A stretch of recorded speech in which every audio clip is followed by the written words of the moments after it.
Welcome friends, welcome to this धमाकेदार ठहाकेदार मजेदार एपिसोड में जिसका नाम है थोड़ा सा हंस लो। दोस्तों, शादीशुदा लोग वैसे कम ही हंसते हैं, इसलिए आज का हमारा पूरा एपिसोड उन हमारे प्यारे शहीद भाइयों के नाम है जिन्होंने शादी करके अपनी इंडिपेंडेंस की, अपनी आज़ादी की कुर्बानी दे दी। दोस्तों, एक नौजवान था नौकरी ढूंढते हुए एक दफ्तर से दूसरे दफ्तर, दूसरे से तीसरे जा रहा था। ऐसे ही वो एक दफ्तर में गया, वहाँ बाहर ही बोर्ड लिखा हुआ था, सिर्फ शादीशुदा मर्दों को ही नौकरी दी जाएगी, ओनली मैरिड मैन। उस आदमी को ज़रा हैरानी हुई। उसने वहाँ के प्यून से पूछा, ए भाई, एक लिखा है अटे के खाली शादीशुदा मर्दों को ही नौकरी देवे है के, ऐसो क्यों? तो प्यून बोला, बैड मैन, इसकी दो वजह है। सबसे पहली तो शादीशुदा मर्दों को डांट और इंसल्ट सहने की आदत होती है, और दूसरी उनको घर जाने की जल्दी नहीं होती। एक दिन मैं पत्नी के साथ सब्जी लेने मार्केट चला गया। वहाँ उसने बहुत टाइम लगा दिया, हर सब्जी चुन चुन के लेना, फिर वो सब्जी वाले के साथ मोल भाव करना, इसमें बहुत टाइम जा रहा था और मैं परेशान हो रहा था। परेशान होकर मैंने पत्नी से कहा, ओ भगवान, घर चलो भाई, जल्दी करो यार।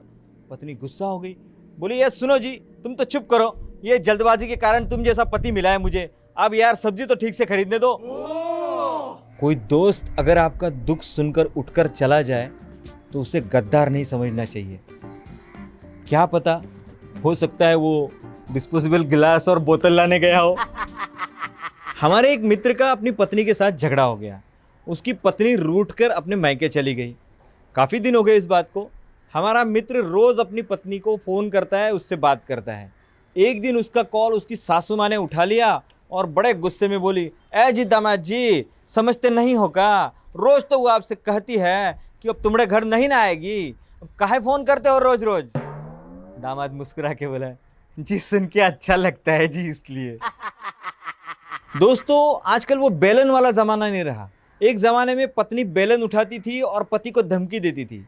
आज ज़माना बदल गया है और बदले ज़माने के साथ धमकियाँ भी बदल गई है। अब पत्नी बेलन नहीं उठाती, अब धमकी भी ऑनलाइन हो जाती है।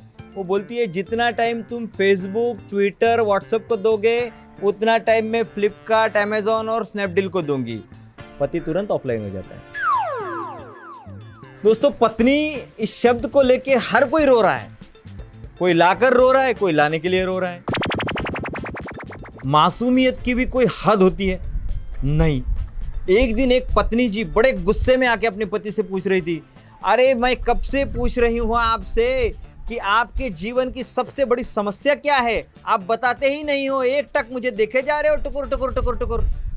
अब पति बेचारा मासूम था, क्या बोलेगा? वैसे समझदार को इशारा काफी है। कोरोना है तो खतरनाक बीमारी, लेकिन इससे कुछ फायदे भी हुए हैं।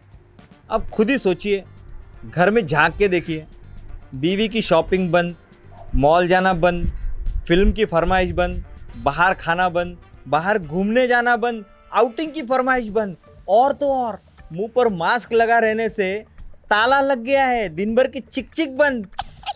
वाह भाई कोरोना, स्मार्ट बॉय, तुमने तो वो करके दिखाया जो अच्छे अच्छे नहीं कर सके, लायन भी नहीं। दोस्तों, बेइज्जती की हाइट क्या होती है? एक एग्जाम्पल सुनाता हूँ आपको। एक आदमी बस से सफ़र कर रहा था। उसकी बगल वाली सीट पे एक बहुत खूबसूरत लेडी बैठी हुई थी। कुछ देर बाद उस आदमी ने उस लेडी से पूछा, मैडम, क्या मैं जान सकता हूँ आपने जो परफ्यूम लगाया है उसका नाम क्या है? मुझे बड़ी प्यारी खुशबू है इसकी, मैं इसे अपनी बीवी को गिफ्ट देना चाहता हूँ।